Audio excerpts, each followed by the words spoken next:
तो गरीबदास साहिब जी ने अपनी अमृतवाणी में बताया कि ना सतगुरु जननी जने उनके माना बाप, पिंड ब्रह्मांड से रहित हैं जहां न तीनों ताप।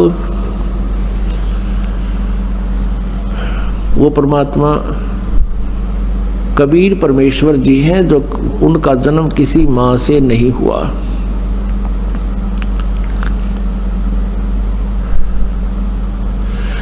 गरीबदास साहिब जी ने फिर परमात्मा की समर्थता बताई है।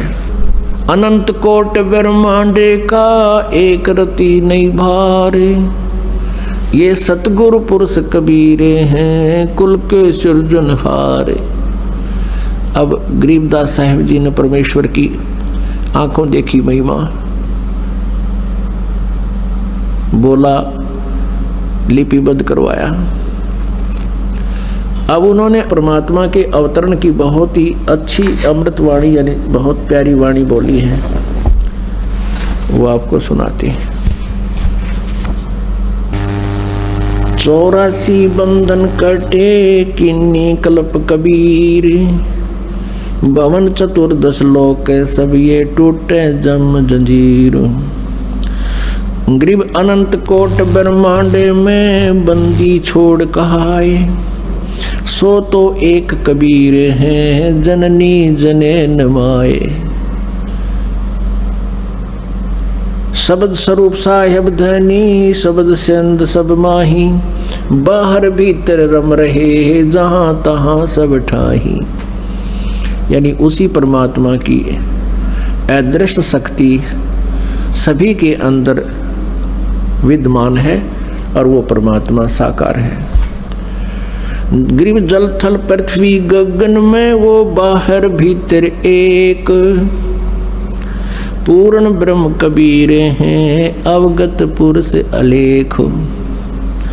सेवक हो के अवतरे इस पृथ्वी के माही, जीव उदाहरण जगत गुरु हो बार बार बलि जाही। अब गरीबदास साहिब जी कहते हैं वो पूर्ण परमात्मा जल थल पृथ्वी गगन में बाहर भीतर एक, पूर्ण ब्रह्म कबीर है वो अवगत पुरुष अलेख। और वो किस उद्देश्य से यहाँ आए? सेवक हो के उतरे, एक दास बनकर कबीर दास नाम रखवाया।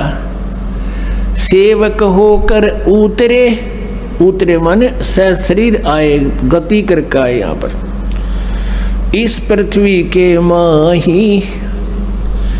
किस उद्देश्य से? जीव उदाहरण जगत गुरु बार बार बलि जाही। गरीबदास जी कहते हैं हम जीवों का उद्धार करने के लिए वो परमात्मा सशरीर अवतरित हुए और कहते हैं जीव उदाहरण के लिए वो जगत गुरु सारी पृथ्वी को ज्ञान देने के उद्देश्य से सबका गुरु बनकर, और कहते हैं उसको बार बार बलिहारी जाऊं उस परमात्मा पर जिसने ऐसी दया करी हम काल के जाल में फंसे हुए प्राणियों पर।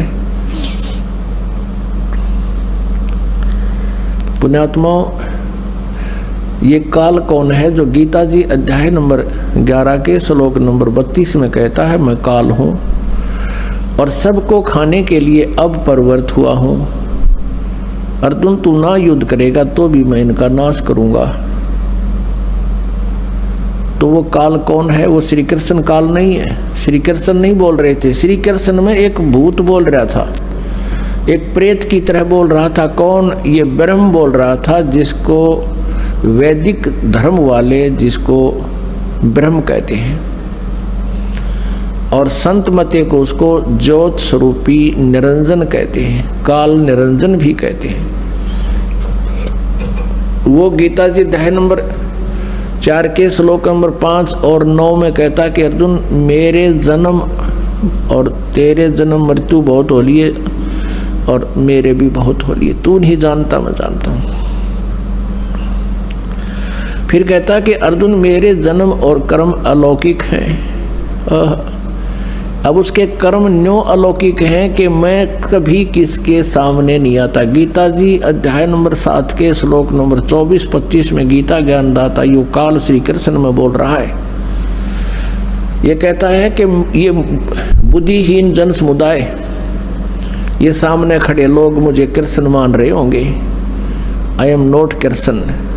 मैं कभी व्यक्ति रूप में किसी के समक्ष प्रकट नहीं होता। मैं कभी किसी के सामने एज इट इज नहीं आता। मैं अपनी योग माया से छुपा रहता हूँ। ये मेरा घटिया नियम है। अवे अनुतमाम, ये मेरा अटल घटिया नियम है। तो वो कहता है इसी आधार से मैं किसी के सामने नहीं आता। तो ऐसे जन्म और कर्म अलौकिक हैं। कर्म तो ऐसे अलौकिक हैं कि वो किसी में प्रवेश करके और जो करना कराना है वो कर देता है, और भला बुरा जिसके अंदर वो प्रवेश करके करता है इस क्रिया को, उसी के निमित्त हो जाता है। जैसे एक बार गंधर्वों का और नागों का आपस में झगड़ा हो गया। गंधर्वों ने नागों को हरा दिया। नागों ने फिर प्रार्थना की, भगवान की स्तुति की। युगकाल विष्णु रूप में प्रकट हो गया और कहा कि तुम एक राजा ससाद है, उसको लड़ने के लिए तैयार करो। उसके शरीर में प्रवेश करके मैं भूत की तरह जाकर सब न मार दूंगा, गंधर्वों का नाश कर दूंगा। ऐसा ही कर दिया। ऐसे ही एक बार राक्षस और देवताओं के आपस में झगड़ा हुआ। उस समय देवताओं राक्षसों से हार गए। ये विष्णु पुराण में लिखा है। तो देवताओं ने फिर प्रार्थना की, काफी दिन तक तप किया। फिर विष्णु रूप में यह काल प्रकट हो गया, विष्णु जी के रूप में, और कहा कि मैं तुम्हारी सब स्थिति से परिचित हूँ। तुम प्रकुत्स नामक उस राजा को लड़ने के लिए तैयार करो, मैं उसके शरीर में प्रवेश करके सबको मार दूंगा, हरा दूंगा। ऐसा ही कर दिया। तो ये काल है जब महाभारत के युद्ध में श्री कृष्ण जी बिल्कुल रुचि नहीं रखते थे युद्ध करने और कराने की, क्योंकि उन्होंने स्वयं भी कह दिया था मैं हथियार नहीं उठाऊंगा। और 3 बार शांति दूत बनकर गए थे कि तुम युद्ध ना करो, कौरव पांडव अपना प्यार से सुलझा लो। जब नहीं मानने थे, जब कह दिया था कि मैं युद्ध भी नहीं करूंगा, हथियार भी नहीं उठाऊंगा, एक तरफ मेरी सेना होगी, एक तरफ मैं होऊंगा। और फिर महाभारत का युद्ध नहीं टला, स्टार्ट होने वाला था। उसी समय अर्जुन मना कर देता है कि मैं युद्ध नहीं करूंगा, और काल को पता था कि श्री कृष्ण जी भी कह देगा ठीक है चलो वापस, कुछ नहीं बिगड़ा अभी तक। उसी समय ये काल प्रवेश कर गया श्री कृष्ण जी के अंदर। ये 21 ब्रह्मांड का स्वामी जिसने हमें यहाँ फंसा रखा, धोखा दे रखा है, अपने उल्लू सीधा करता है। 1 लाख मानव शरीरधारी प्राणियों को नित्य आहार करता है, खाता है। उस उद्देश्य से इसने वो जुल्म करवाना था और हमें यहाँ फंसा के रखना है। तो इसी उद्देश्य से उसने ये सब जुगाड़ जोड़ रखा। तो ये कहता है कि मेरे जन्म और कर्म अलौकिक हैं। तो ऐसे वो कहता है 11वें अध्याय के 32वें श्लोक में कि मैं काल हूँ। अर्जुन कहता है 11वें अध्याय के 21वें श्लोक में कि भगवान आप तो देवताओं को भी खा रहे हो, ऋषि महर्षियों भी आपसे कांप रहे हैं, हाथ जोड़ रहे हैं, मंगल हो मंगल हो, मंगल कामना कर रहे हैं, हमें बख्श दो बख्श दो। और ये देवताओं का झुंड आपके मुख में समा रहा है। तब 11वें अध्याय के 32वें श्लोक में कहता अर्जुन मैं तो काल हूं और सब न खाऊंगा। तो पुण्यात्मा हम इस काल के जाल में फंसे हुए हैं, इसने हमें मिसगाइड किया हुआ है।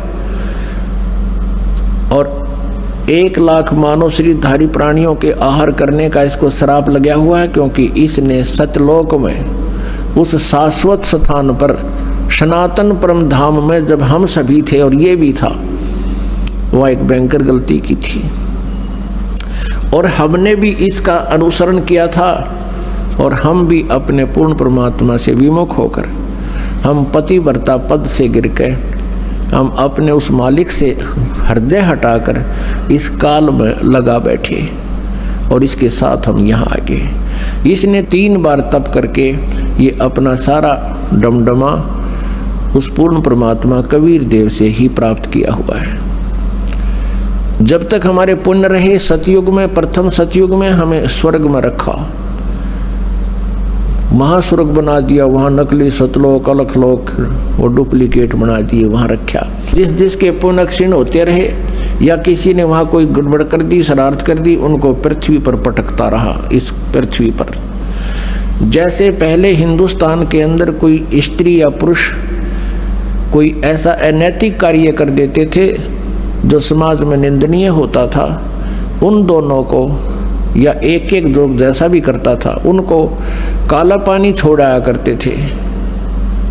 काला पानी है इंडोमान निकोबार, एक द्वीप है, समुद्र के बीच में, चारों तरफ समुद्र है, बीच में वो टापू है, वहाँ छोड़ाया करते थे कि ये वापस यहाँ आएंगे नहीं और यहाँ सबको खराब करेंगे नहीं, ये सजा देते थे। फिर वहाँ धीरे धीरे हजारों की संख्या में स्त्री पुरुष हो गए। उन्होंने फिर अपने नए सिरे से वहाँ अपना जुगाड़ जोड़ा, आप पे कोई ढूंढ बनाए, आप पे उन्होंने वहाँ तो फिर शुरू में तो एक ऐसा था जैसे जंगली राज होया करे, सब आपस में दुराचार करने लगे, उनसे संतान होने लगी और फिर वहाँ धीरे धीरे उन्होंने अपना नियम ठीक सा कर लिया। यही स्थिति यहाँ है।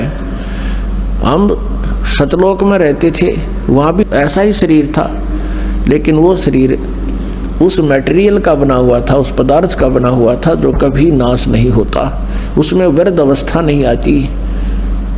और उस सतलोक में जहाँ हम रहते थे वहाँ किसी चीज़ का अभाव नहीं है। सदाबहार वृक्ष हैं, सदाबहार ये पेड़ पौधे बेल लताएं हैं, वहाँ काजू किस्म सेब संतरे ये सब प्रकार के फल और मेवा, दूधों की नदी, वहाँ का जल अमृत है, कभी खराब नहीं होता। उसी का एक एग्जाम्पल है, एक सैंपल है ये गंगा का जल। गंगा जो दरिया है ये सतलोक से आया हुआ जल है। सतलोक से चलकर ये विष्णु के धाम में, विष्णु के धाम से फिर शिव के धाम में, और शिव के धाम में सबसे ऊपर एक जटा कुंडली डैम बना हुआ है, जटा कुंडली सरोवर है। वो वहाँ से सब सतलोक से गंगा आ रही थी, उसको जटा कुंडली डैम को भरने में 6 महीने लगे थे। 6 महीने के बाद फिर वो ओवरफ्लो होकर चल रही है आज तक। वहाँ से वो जल गिरता है, ऐसे गुप्त रूप से आता है, हिमालय में उस गोमुख के पास एक बर्फ रूप में जम जाता है और वहाँ से फिर जल प्रवाह बन करके वो वही अमृत